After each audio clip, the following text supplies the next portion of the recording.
ख़ासतौर पर हिंदुस्तान तो पाकिस्तान के अंदर डिस्टेबलाइज करना चाह रहा है काफ़ी, और ओपनली कहा भी है। डोवल ने खुद कह दिया था कि we will do the operation in Balochistan, तो वो तो स्पॉन्सर कर रहे हैं। फिल्म एक बना के उन्होंने धुरंधर साबित भी कर दिया कि वही काम कर रहे हैं। और वो क्रेडिट भी लिया है कि हम कराची में भी हमने ये किया है और फलां। दुनिया की बदमाश पैदा किए हैं, पूरी दुनिया देख रही है कि हक की ताकत कैसी होती है। एक तरफ पूरी कुव्वत के साथ एटमी ताकतें इकट्ठे हुए हैं कि शेर की एक दिन की जिंदगी गिदड़ की 100 साल जिंदगी से बेहतर है। को अपने कुव्वत पर बड़ा नाज था, अब भागने के रास्ते ढूंढ रहा है। खुदा की ताकत से उसकी ताकत ज्यादा नहीं है। एक तरफ पूरा ईमान के साथ खुदा की मदद के साथ लोग खड़े हैं, और दूसरी तरफ ये बदमाश जो खुदा की भी परवाह नहीं करते, वो उनका मुकाबला कर रहे हैं कि ये इस्लाम की दुश्मन, ये मुसलमानों की दुश्मन, जो ये हवा भी देते हैं और ये अफवाहें भी फैला देते हैं, तो ये सिर्फ एक साजिश के तहत कि मुसलमानों को तकसीम कर ले और मुसलमान आपस में गुतम गुता हो जाए और एक दूसरों के गरिबान में हाथ डाल दे। मुसलमान अब बेदार हो चुके हैं और अपना जो दुश्मन है, इस्लाम की दुश्मन है, उनको पहचान लिया है और उनका मुकाबला इंशाल्लाह हम अब इकट्ठे करेंगे। अगर आप शिव भगवान के सच्चे भक्ति हो तो सब्सक्राइब करो। जय महाकाल। तो सर, जिस तरह एक आम आदमी इस वक्त ज़वाल पजीर है, उसी तरह हमने देखा कि पिछली 2 दहाइयों में हमारी फिल्म इंडस्ट्री भी बहुत ज़वाल पजीर हो गई। पहले बड़ी बेहतरीन मूवीज़ पाकिस्तान की बनती थी, दुनिया भर में रिलीज़ होती थी, अच्छा रिस्पॉन्स आता था। पिछले 20-25 सालों में ये नाकामी की क्या वजूहत हैं? तो 70s में, तो आज से कोई 40-50 साल पहले तो हमसाए हमें फॉलो करते थे, हमारी म्यूज़िक को, हमारे सिंगर्स को बुलाते थे, हमारे एक्टर्स को वहाँ पर बुलाया जाता था, उनकी जैसी एक्टिंग करने की अपने अदाकारों को और हिदायतकारों को वो हिदायत करते थे।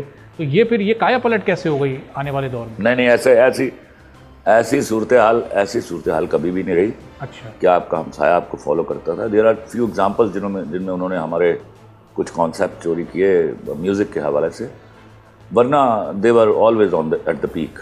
ऐसा नहीं था, ये गलत है। शोभदाबाजी से बाद रहे हम। अच्छा, वो हमेशा हमसे आगे थे, हम उनको फॉलो करते रहे, लेकिन उस वक्त हम कम्पीट कर रहे थे somehow the other।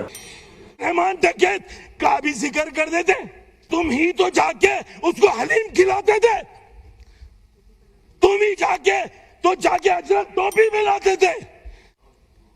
अच्छा रहता जिनको पर्चियां दे के जिनकी घरों से अगवा करते थे, भत्ता लेते थे, उसको किसने ऑन किया था? आप ही के वजीर दाखिला लाइसेंस टू किल दिया था, अपना बेटा कहा था। अरे भाई 3 लाख असला दिए था, किसके लिए? कराची की अवाम पे टैक्स के जो पैसे देते उनसे भत्ते लेने के लिए। इसका जिक्र कर देते तो अच्छा रहता। क्या टीवी पे बैठकर अरे मनाजरे की बात कर रहे हो? मनाजरे की बात करते हैं बैठ के, क्या अंदर सिंध में क्या? We were competing with them। जो टाइमिंग है, जो कॉन्टेक्स्ट है, ये जो बॉलीवुड है ना, this is the unofficial ministry of propaganda. Dhurandhar part 1 और पार्ट 2 दोनों को देख के मुझे एक फ्रेम में, एक सीन में ये लग रहा था कि I am part of this story, क्योंकि तकरीबन चीज़ें जो हैं वो मेरी आंखों के सामने गुजरी हैं, चाहे मैं लंदन में हूँ। जैसे उसमें जो नामालूम अफराद जिन पाकिस्तान के टेररिस्टों को टपकाते रहे हैं ओवर द ईयर्स, वो मैं अपनी हर वीडियो में बताता रहा हूँ, और ये एक नाम जब सामने आता था तो मुझे अपना याद आता था कि मैंने इसके अलावा ये नकली नोट का जो है वो नोटबंदी वाला जो सिलसिला हुआ है उसके हवाले से, खानानी ब्रदर्स के हवाले से, लियारी गैंग के हवाले से एक चीज़ मेरे से। उसी तरह हमने देखा कि पिछली 2 दहाइयों में हमारी फिल्म इंडस्ट्री भी बहुत ज़वाल पजीर हो गई। पहले बड़ी बेहतरीन मूवीज़ पाकिस्तान की बनती थी, दुनिया भर में रिलीज़ होती थी, अच्छा रिस्पॉन्स आता था। पिछले 20-25 सालों में ये नाकामी की क्या वजूहत हैं? हम क्यों इस इंडस्ट्री को नीचे से नीचे लेकर जा रहे हैं? भेड़ चाल गुंडों और बदमाशों को हीरो बना के प्रेजेंट करने का जो चल चलाव शुरू हुआ और अच्छा प्रोड्यूसर और अच्छा डायरेक्टर मार्केट से गायब हुआ, क्योंकि जिनके पास पैसे थे उनके पास दिमाग नहीं थे, उसका नुकसान हुआ हमारी इंडस्ट्री को। जो भेड़ चाल थी, ओरिजिनल चीज़ क्रिएट करने के बजाय फॉलो किया जाता था हमसायों की इंडस्ट्री को।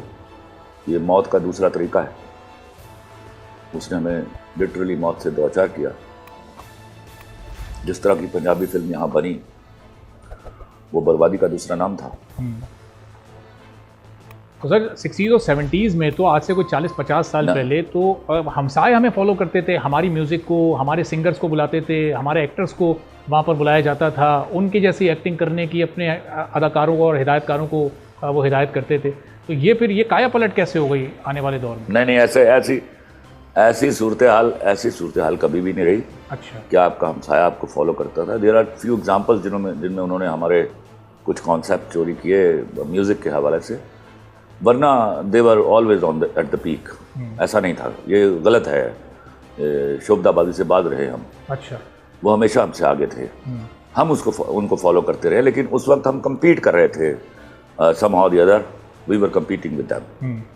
लेकिन सर ड्रामा इंडस्ट्री में तो हम कह सकते हैं कि अपने कंटेंट के हिसाब से, कहानी के एतबार से, अपनी डायरेक्शन के एतबार से शायद उसमें हम 90s में भी आगे थे, और उन्होंने फिर ज़रा एक डिफरेंट अंदाज़ अपनाया, और ड्रामे में फिर वो आहिस्ता आहिस्ता ऐसा लगा कि हमसे आगे निकलने लगे। ड्रामे में तो हम बहरहाल उनसे आगे थे ना, अगर फिल्म की हद तक नहीं थे तो। ड्रामे में वो कभी हमसे आगे नहीं निकले, लेकिन हमारी वो जो भेड़ चालिया सोच है, उसने उनके कुछ ड्रामों को कुछ देर के लिए यहाँ शोहरत और बख्शी, लेकिन वो that was not long lasting. और हमें फिल्म बनानी आती है सर, या हमें फिल्म बनानी नहीं आती? ड्रामे हम 2-2.5 साल में एक फिल्म ऐसी लाते हैं। नहीं, हमें फिल्म बनानी आती है। हमारे पास वसाइल नहीं होते हैं। उनकी इंडस्ट्री बड़ी मजबूत है, फाइनेंसर बड़ा मजबूत है। नमस्ते दोस्तों, अगर आपको ये क्रिकेट रिएक्शन पसंद आया तो प्लीज वीडियो को लाइक करें और चैनल को सब्सक्राइब करना ना भूलें। बेल आइकन दबा दीजिए ताकि आप कोई भी अपडेट मिस ना करें।